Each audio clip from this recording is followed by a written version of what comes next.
Hi, my name's John Paul. I'm the president of the New England Motor Press Association, and with us is Ted Ryan, automotive historian for Ford Motor Company. Ted, thanks for joining us on this little chat. Oh, thank you so much for having me on this morning. And one of the things that has just recently come up is the new Ford Maverick. And the last time you and I talked, we were talking about Bronco, and I mentioned Maverick, and you said, well, it used to be a car back in the 70s, and you were pretty coy about a pickup truck actually showing up, but it did, in fact, show up, and it's a pretty amazing little truck at a very, very competitive price. And from what I understand, when adjusted for inflation, cheaper than the first Model T, right?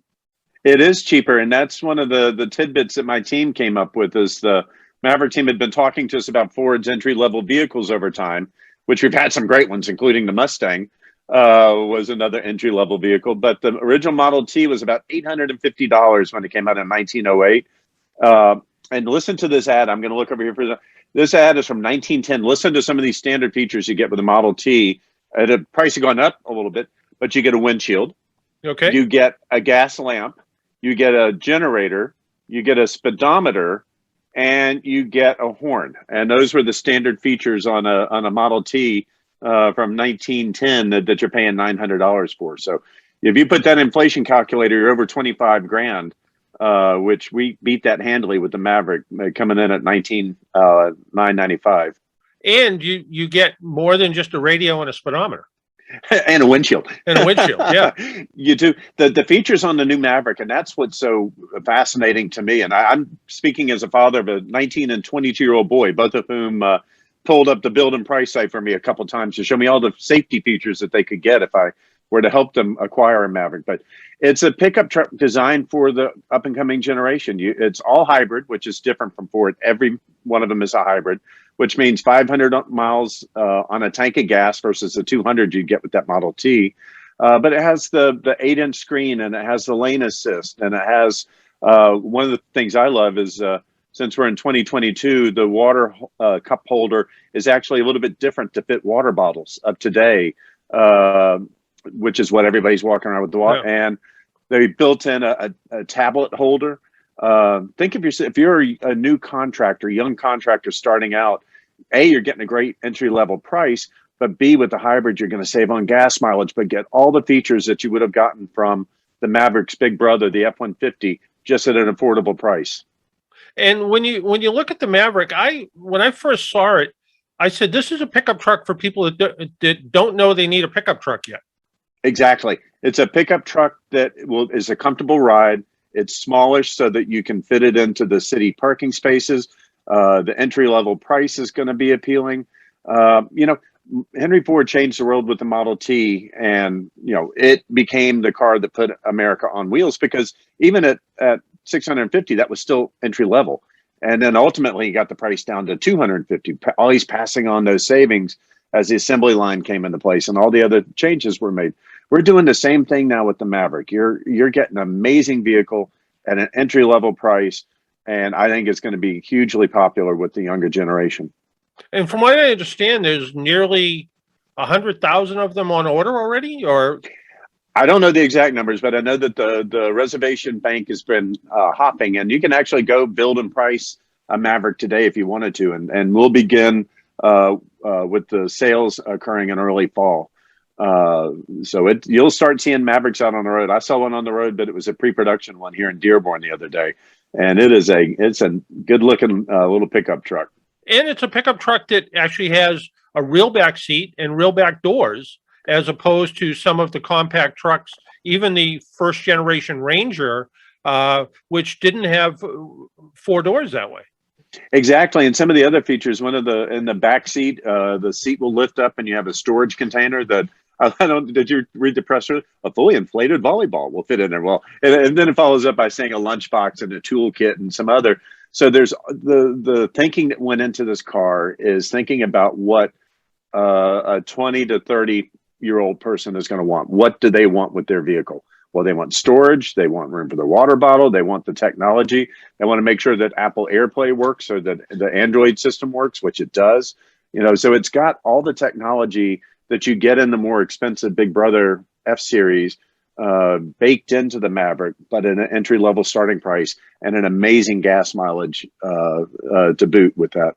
Yeah, and the idea of that kind of hidden storage in the back seat is really kind of nice because everybody seems to travel with a backpack these days. You don't want to just leave it on the floor, but if you can kind of tuck it away where it can't be seen, that makes perfect sense. And as we're seeing gas prices closing in on, certainly over $3 a gallon nationally, I think we're about 3.10 per gallon, getting incredible fuel economy on a utility vehicle like a small pickup truck makes a lot of sense. It does, particularly, and one of the, we design cars for imaginary people. We go out and we do the focus groups, and one of the imaginary people was a contractor, a young contractor just starting off. So they now have a pickup truck to get to and from their job site, but we're saving them money on the gasoline, and everything that we do is designed to save money with this entry level vehicle for these different characters to the city dweller who doesn't know they want to pick up truck because they live in downtown Atlanta. Where do I park it? Well, now you can park it because it's smaller and it's easy, and the lane assist and the park assist and all the other features that go along with it. And then the we designed a truck that is going to appeal to anybody between the age of 20 and 30. Shoot, maybe even more than that. If you just don't want the big full size F-Series, you can get a little bit smaller and still save money and still have the fuel efficiency as well. Yeah. And unlike the Model T, I bet I remember somewhere around the house here, I have a original Model T owner's manual, and you were supposed to bring things like, besides spare tires, you were supposed to bring things like baling wire and rope and things like that. Chances are you don't need to bring any of that with the new Maverick. No, you don't. You don't have to bring a hand crank to start it and hope your arm doesn't break off either. So and I don't want to denigrate the poor Model T. At one point, 50% of the cars in America sold were Model Ts, and it put America on wheels. A Model K would have cost $2,000. Well, now you're down to $650 for Model T. So there were huge savings. But the Maverick comes with a whole lot more and standard features and all the safety features that are built to it as well. I describe my two sons as a father. I'm excited to know that it has all the airbag technology, all the safety features, the lane assist, all of the don't fall asleep, all the safety features that Ford builds into its vehicles today make me sleep a little bit better as a father, knowing that I've got two numbskull kids driving around in them. At least you know how to describe them as numbskull kids. So, but the idea of this practical size truck, to me, that, like you said, for the city dweller, somebody who lives in the suburbs, that they're going to the big box stores to do home improvements on the weekend, to pick up bags of mulch or stone or whatever the case is, and it is a real truck. It has real truck capabilities. It's built Ford tough, right? It is built Ford tough, and there's three different levels, trim levels, with the Lariat being the highest, and the entry level. I got it in total transparency. The entry level is the 19,995 level. The other levels do go up slightly, but even the Lariat starting price is right on line with what the Model T was in 1908. So with the different trim levels, you can get different feature packages with them as well. And I think it's going to be an incredibly popular truck. And as soon as we get chips, you're going to start seeing a lot of them out on the roads. And I've only driven a Model T once, and I'm willing to bet the Maverick is a whole lot easier to drive than a Model T. It is a whole lot easier. I tried one time, and it's so, for you out there listening and watching, your hand controls and your gear control and your foot pedals are essentially braking or engaging gear. It's a difficult vehicle to drive. I'm astounded that many people learn how to drive that easily in a Model T.